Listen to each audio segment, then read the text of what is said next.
Tudo bom, meus amigos? Como é que estão vocês, alunos terceiranistas do NAP? Estamos fazendo uma revisão daqueles assuntos mais importantes. Para o SSA, etapa 3 e o Enem, não é isso? Em filosofia, o professor de História já vai fazer a revisão, não é isso? De História. A parte de Antiguidade Oriental, Antiguidade Ocidental, não é isso? Por quê? Porque a gente precisa ter na memória, não é, a lembrança desses assuntos, porque eles são importantes para a gente ver a continuidade. Na aula passada, nós estamos com a ficha de filosofia, não é?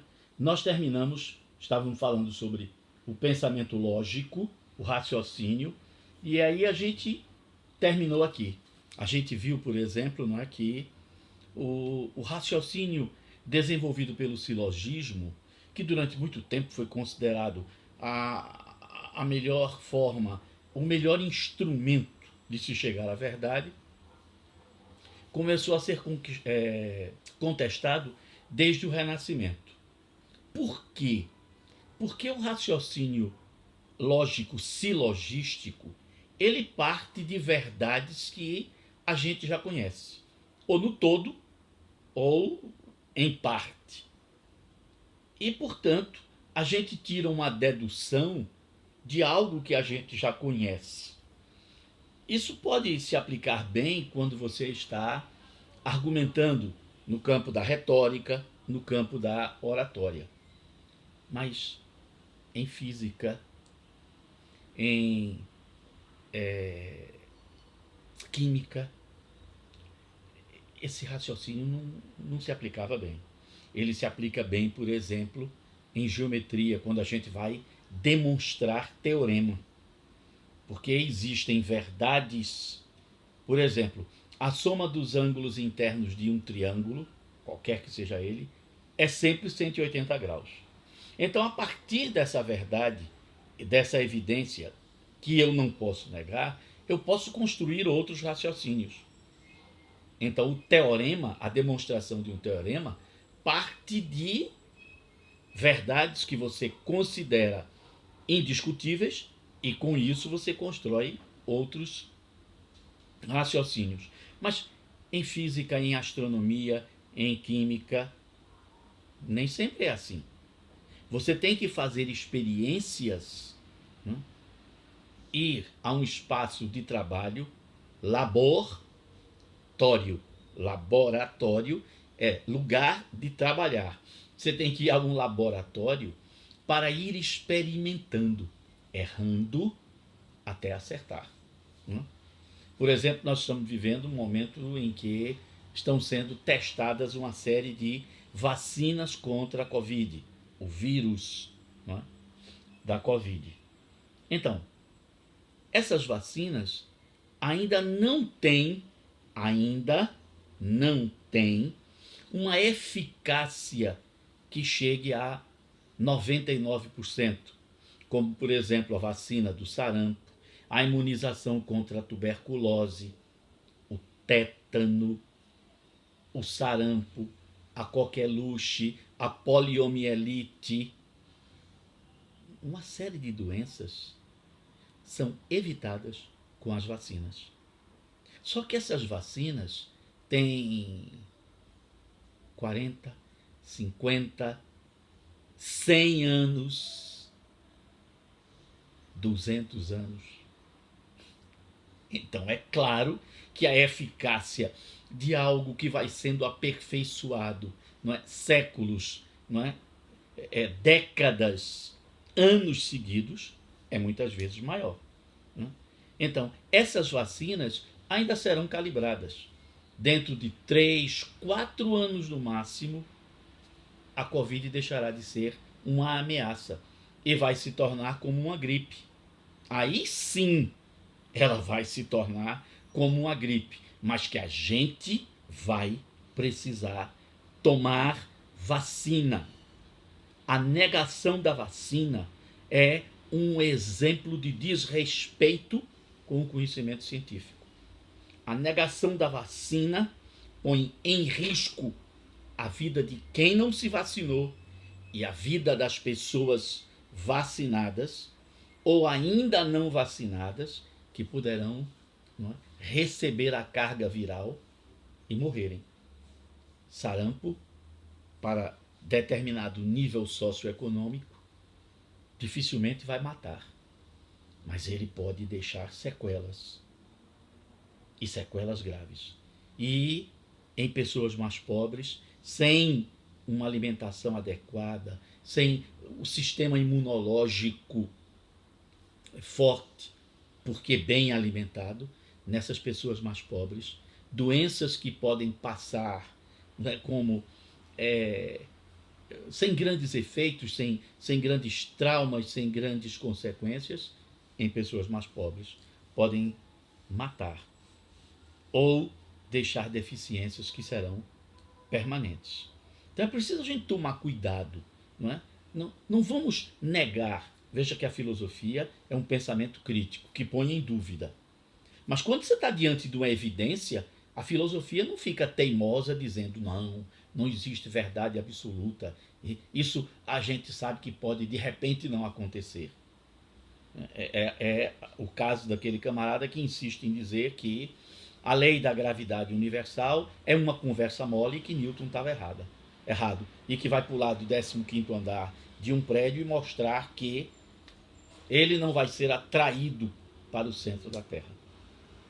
Por favor, não caiam nessa ilusão. A filosofia diz que a gente deve ter um pensamento crítico. E a dúvida, Descartes, é um passo necessário para a construção da verdade. Mas uma dúvida para a gente começar a construir um pensamento. Não é uma dúvida negacionista. Não existe, não acredito e não tem quem me faça. Aí o nome disso, filosoficamente, é burrice, imbecilidade, idiotice e homicídio.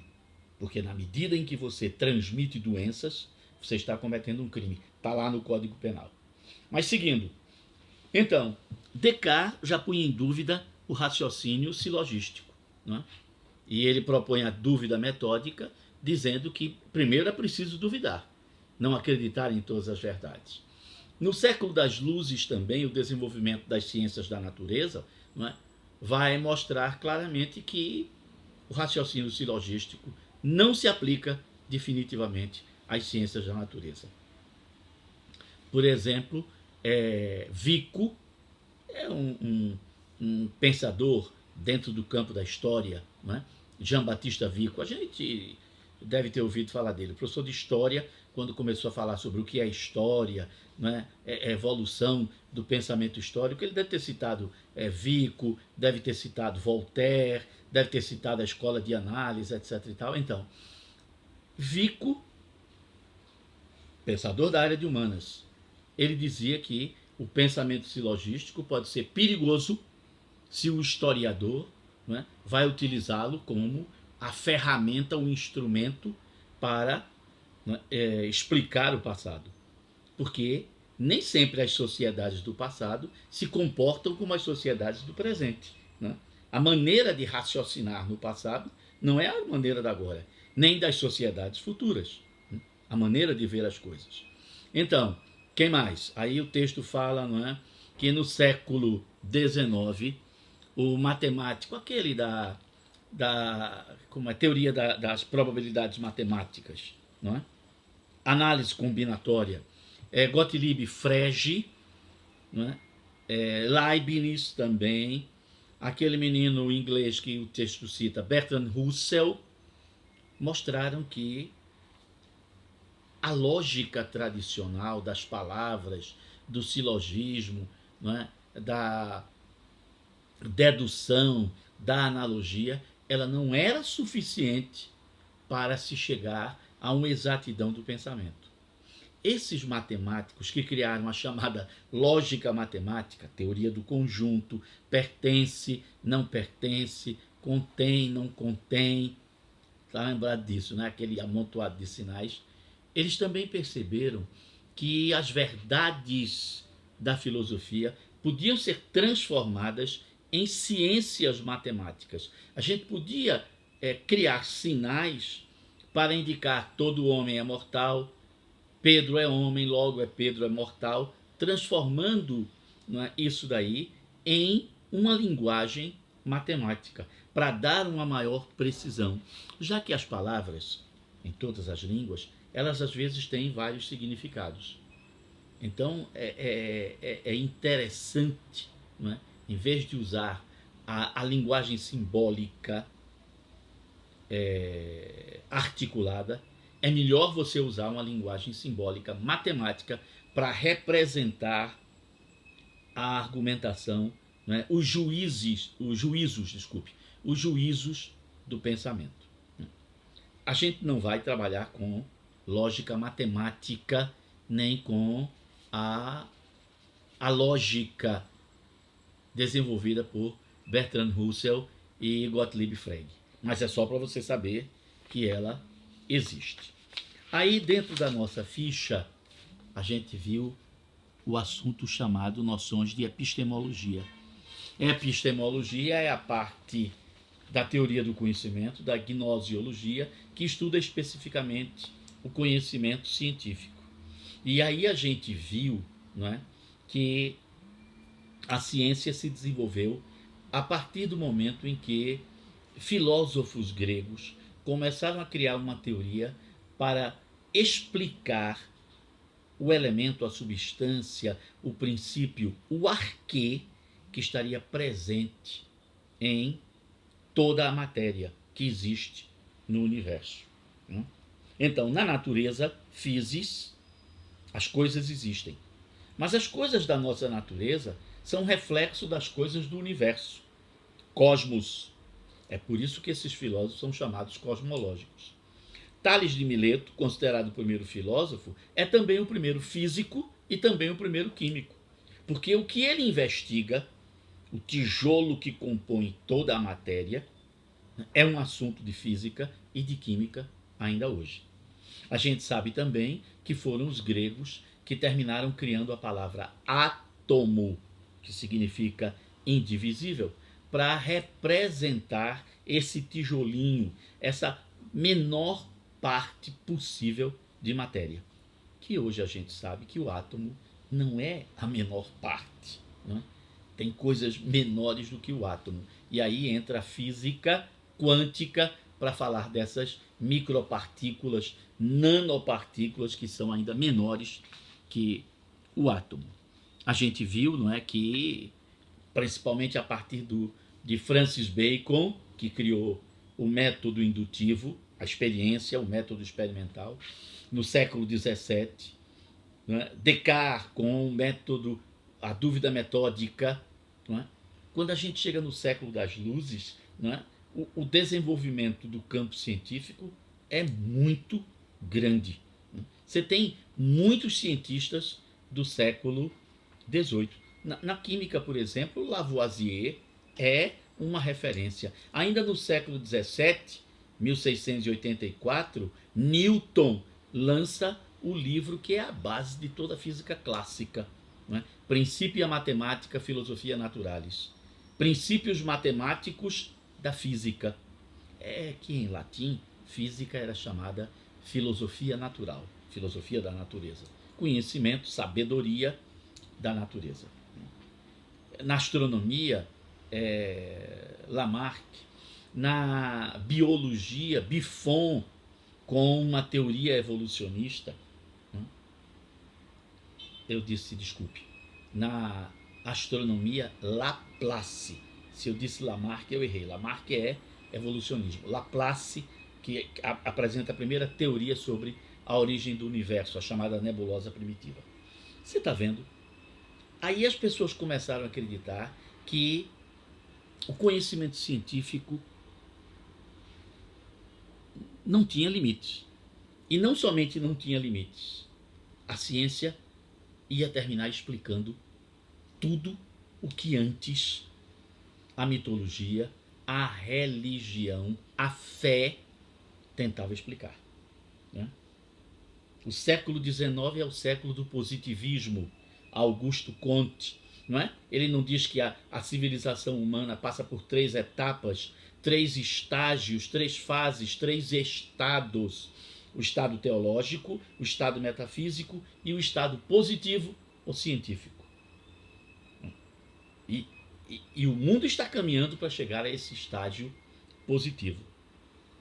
Segundo Comte, portanto, a ciência vai explicar tudo.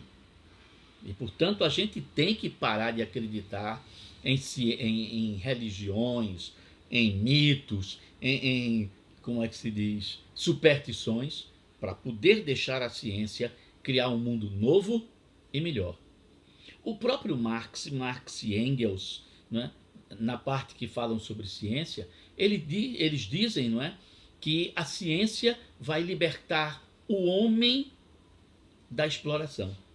Nós teremos condições de criar uma sociedade melhor na medida em que a tecnologia seja desenvolvida para que o homem trabalhe menos e pense mais. A sociedade, portanto, marxista, o chamado comunismo final, é a sociedade em que os homens terão tempo livre para discutir sobre o conhecimento, para falar sobre as coisas, não é, da inteligência, da racionalidade. Infelizmente, na prática, a coisa não tem acontecido assim. Nós estamos no século XXI e tem gente dizendo que a Terra é plana. Estamos no século XXI e tem gente dizendo que vacina é um risco, é um perigo, que provoca doenças, que traz não sei o quê. Aonde chegamos, meu Deus? Ah, mas peraí, é filosofia. E filosofia tem horror à fé cega. No século XIX se desenvolveu a ideia de que a ciência responderia a todos os questionamentos humanos. É o que a gente chama, não é, de cientificismo, que é tão prejudicial contra o dogmatismo religioso. É você dizer que a verdade é só a religião e o que não estiver na religião e no livro sagrado é falso. A mesma coisa é o cientificismo. É você dizer que a ciência tem a resposta para tudo e que não erra. Homem, vamos com calma. Não é? O nosso texto aí fala que desde o século das luzes já tinha gente percebendo que certos conhecimentos científicos não estavam batendo necessariamente com a realidade, né? O desenvolvimento das ciências. E a gente cita alguns exemplos que podem ser multiplicados se você for ao livro, né? É, por exemplo, a teoria, né, da geometria euclidiana. Euclides acreditava que a Terra era plana. Então ele criou uma geometria para uma Terra plana. A linha reta, não é? A luz se propaga em linha reta. Aí a física vai partir dessa ideia. A menor distância entre dois pontos é a linha reta.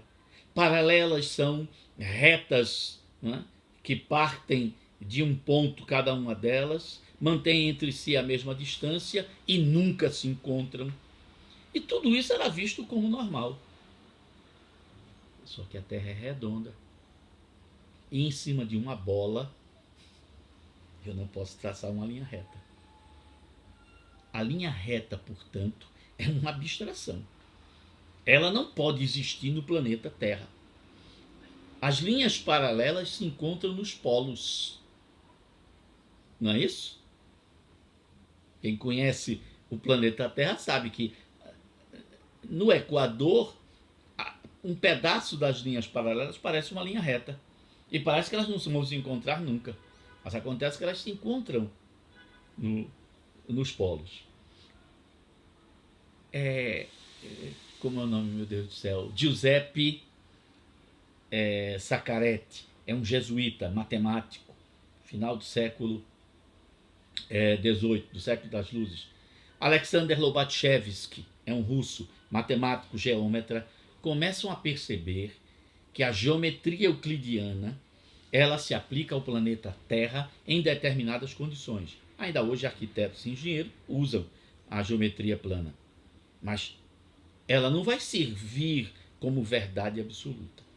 Por exemplo, aquele menino Charles Darwin, né, Lamarck, Buffon, começaram a mostrar que a vida não tinha sido criada de um estalo do dedo. E que os bichos que existem hoje não existiram sempre. E que existem animais que já existiram e não existem mais. Então, a ideia da criação, como a Bíblia descreve, ela não corresponde ao que a ciência diz. Nem a crença científica, por exemplo, você conhece, né, a história da geração espontânea, que se você juntar um monte de trapo velho, de lixo, de porcaria e encostar num cantinho embaixo de um guarda-roupa, vai nascer rato.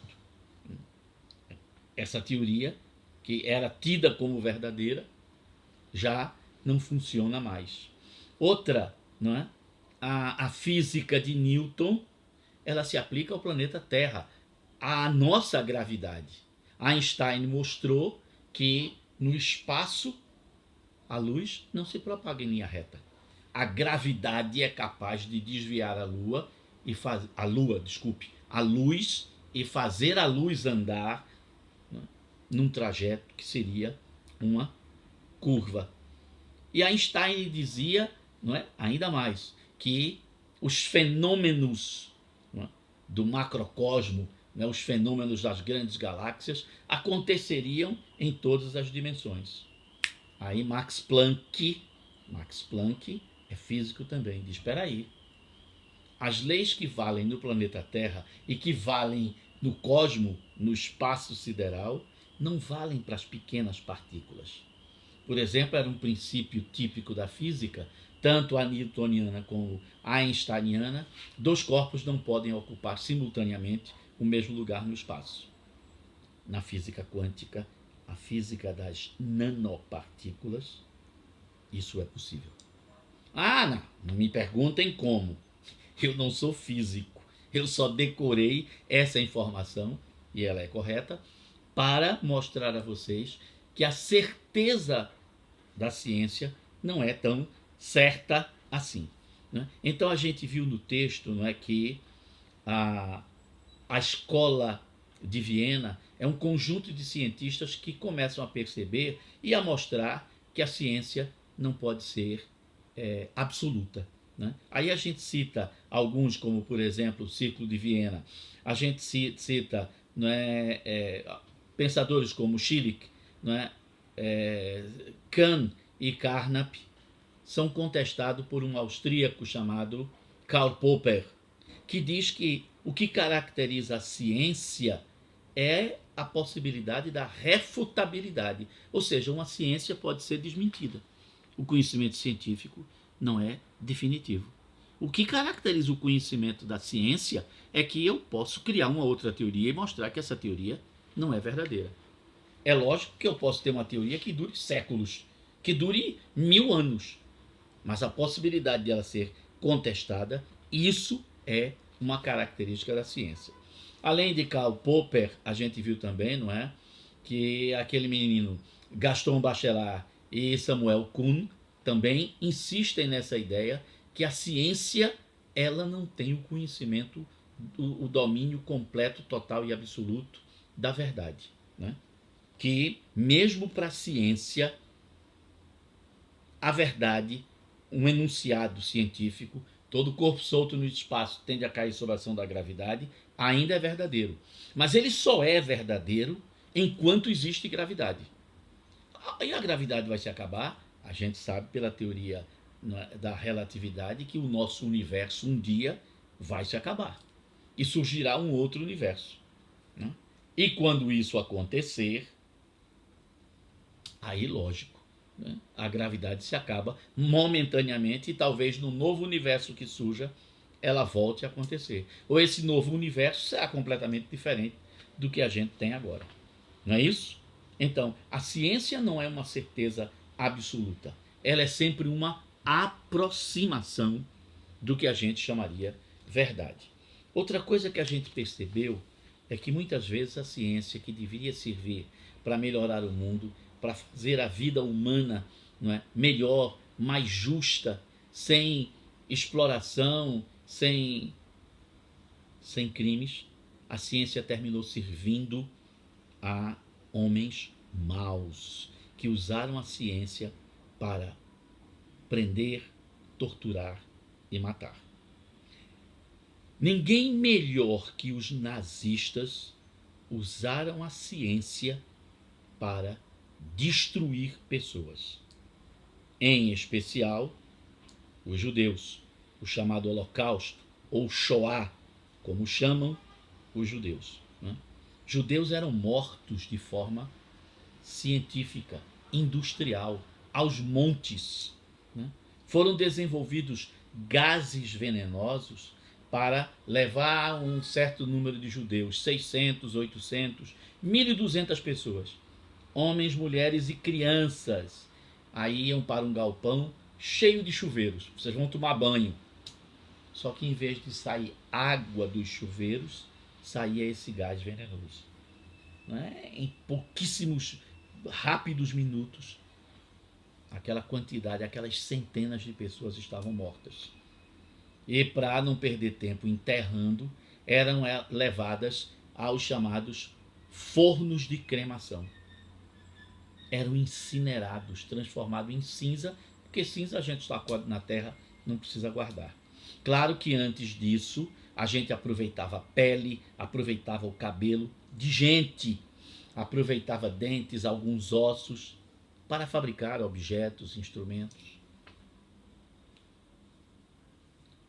Médicos nazistas mediam o limiar da dor humana, usando, claro, judeus.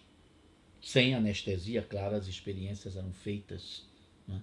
Então, uma série de experiências no campo da cirurgia, né?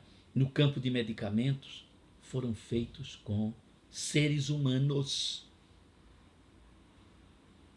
Quem está pensando que isso se acabou? Não.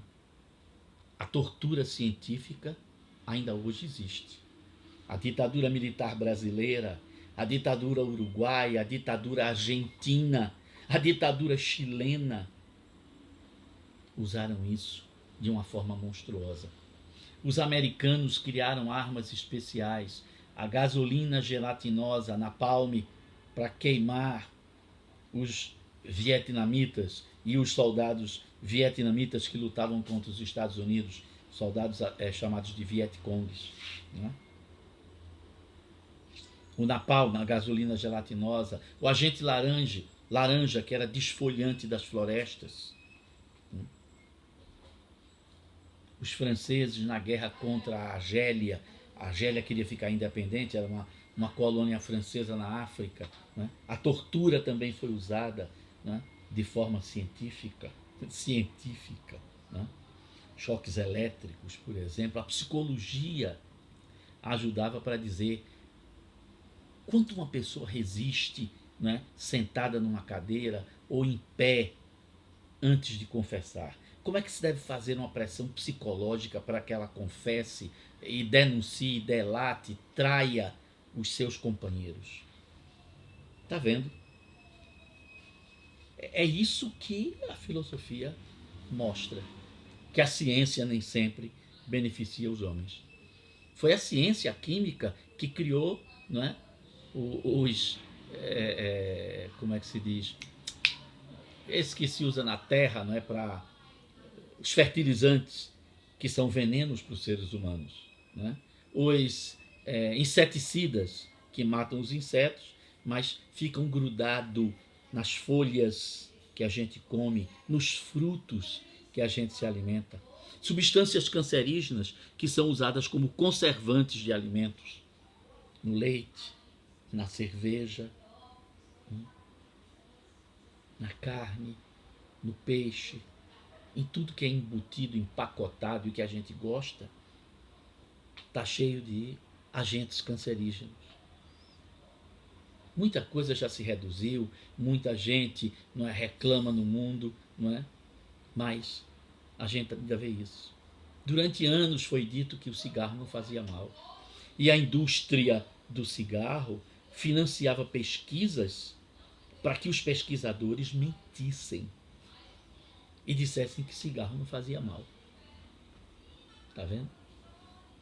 Rapaz, o poder do dinheiro corrompe a ciência. A ciência não é tão imparcial assim, não. Tá vendo como o filósofo incomoda? Tá vendo que nas ditaduras filosofia incomoda? Tá vendo como ditadores têm horror ao conhecimento e à filosofia? E às vezes não precisa nem ser ditador. Basta ser, né, ter pretensão a ser ditador, que você já começa a reclamar contra o conhecimento. Aí o assunto seguinte que a gente viu, a parte referente a noções de axiologia, ética e moral. Aí a gente viu que a axiologia é a parte da filosofia que estuda os valores. O que são valores? São qualidades, positivas ou negativas, que o homem cria, que o homem inventa para adjetivar, caracterizar as coisas que ele produz, as coisas que ele deseja, as coisas que ele quer, as coisas que são consideradas importantes ou prejudiciais. Então, a ética é uma parte da axiologia que estuda os valores ligados ao comportamento social. Alves, ética é a mesma coisa que moral? Não, não. Ética são princípios filosóficos. A moral é a aplicação desses princípios dentro de uma sociedade. Então, enquanto os princípios éticos são mais duradouros, e alguns são perenes, perenes no sentido, não é? Existem desde que a sociedade humana, não é, da antiguidade oriental, Egito, Mesopotâmia, existe até hoje, e outros valores mudam. O que mudam estão muito ligados à moral. Já a moral varia de sociedade para sociedade. Por exemplo, na sociedade egípcia, a mulher tinha um papel de destaque. Nós tivemos mulheres que foram faraós. Já na Mesopotâmia, a mulher era considerada inferior. Nenhuma mulher foi rainha na Mesopotâmia. Tá vendo? Entre gregos e romanos, mulher, gato, cachorro não tinha valor nenhum. Tá vendo? Entre os germanos, povos bárbaros, as mulheres tinham um papel de destaque. Né? Muitas sociedades africanas são, ainda hoje, matriarcais. As mulheres têm uma importância fora do comum, dentro do grupo social. Em sociedades orientais, como a Índia, a China e o Japão, isso varia. Houve épocas em que as mulheres têm importância, épocas em que mulheres não têm importância nenhuma. Né? Então, você está percebendo, a moral, ela não é igual em todo canto. A gente pode dizer que no Ocidente, a moral é mais ou menos parecida. Mas o que vale para o Ocidente não vale para o mundo muçulmano, por exemplo. Não é? Nós temos a mania de nos cumprimentar, né, antes da pandemia, nos abraçando, né, 2 beijinhos de lado. Isso é impossível no mundo muçulmano. Um homem não pode beijar uma mulher sendo apresentado a ela um beijinho do lado do outro. Em alguns lugares do mundo islâmico, as mulheres cobrem o rosto. Outras cobrem o rosto e cobrem o cabelo também. Ou deixam só o rosto de fora. Outras se cobrem todas, completamente, deixando só, não é, um rendadinho aqui nos olhos. Cada povo tem sua moral. Muito bem. A moral e o direito, a moral e a ética, elas podem se transformar em leis. É o que a gente chama o direito. Então, o direito é a moral e a ética colocadas nos códigos. E aí todo mundo tem que obedecer. Enquanto a regra moral eu posso obedecer ou não, por exemplo, as regras morais dizem que a convivência requer o trato cortês entre as pessoas. O que significa cortês? Significa educado. Bom dia, boa tarde, boa noite. Mas atenção, eu posso não dar bom dia, boa tarde, boa noite. Eu vou ser tratado como um mal educado, que esse é muito chato. Entra aqui, não dá bom dia, não dá boa noite, não dá boa tarde. Sim, mas eu não posso ser punido por isso. Já as leis, os códigos, punem. Se existe uma lei que diz não se pode entrar no Tribunal de Justiça de bermudas, camisas tipo regata, as mulheres não podem entrar de calça comprida, nem com decotes. Pronto. Isso é uma norma que o tribunal cria. Fora você pode usar essas roupas, mas dentro do tribunal você não pode. Pronto. Então lá se determina isso. Advogados devem comparecer de paletó e gravata, com a camisa abotoada no colarinho. É porque eu posso botar a camisa do colarinho aberto e a gravata, não é, frouxa, solta por aqui. Não, a norma diz que tem que ser atacado. Os tribunais ingleses, australianos, neozelandeses, né, os países de tradição inglesa, os juízes, quando vão julgar certos casos, usam perucas brancas, da época do movimento barroco. É uma tradição. As tradições muitas vezes se mantêm. Mas existe uma lei que determina que isso tem que ser feito. A lei pune. A moral pode punir ou não. A punição da moral é o escanteamento social. A gente não convida aquele camarada porque ele é chato, porque ele é mal educado. Pronto. A moral, quando vai punir, pune na convivência social. A lei não. A lei tem o direito de pegar o camarada e sacudir na cadeia. Nesse mesmo capítulo, a gente viu liberdade. E a gente viu que a liberdade não é fazer tudo o que a gente quer. Né? A liberdade é a capacidade de escolher entre várias opções a atitude, o comportamento, a decisão que a gente vai tomar. E que nós nos tornamos responsáveis pelas escolhas que nós fazemos. Liberdade, portanto, é uma escolha dentro dos limites que a nossa sociedade permite e que a lei local permite. Então ninguém tem liberdade absoluta, inclusive porque nunca existiu liberdade absoluta. Ah, eu não tenho medo de tubarão. Aí entro ali, né, por trás da igrejinha de piedade e vou nadar. Sim, você pode não ter medo de tubarão, mas o tubarão não sabe da sua decisão e vai morder você. E se morder na coxa e pegar uma artéria que a gente chama femoral, você morre em 5 minutos sangrando e não tem jeito. Não. Você tem toda a liberdade de escolher isso. Agora, saiba que a sua escolha vai lhe levar ao desastre. Então, toda a sociedade, não é, tem a liberdade não como a possibilidade de se fazer tudo sem limites, mas a possibilidade de fazer o possível, a escolha que você deseja, sendo responsável por essa escolha. E por fim, nesse capítulo, a gente fala sobre a violência. Não é? E a gente vê que existem teorias para explicar a violência. A teoria instintivista, que diz que o homem já tem instinto para ter a violência. A teoria socioambientalista, o homem aprende a ser violento no meio em que ele vive. Né?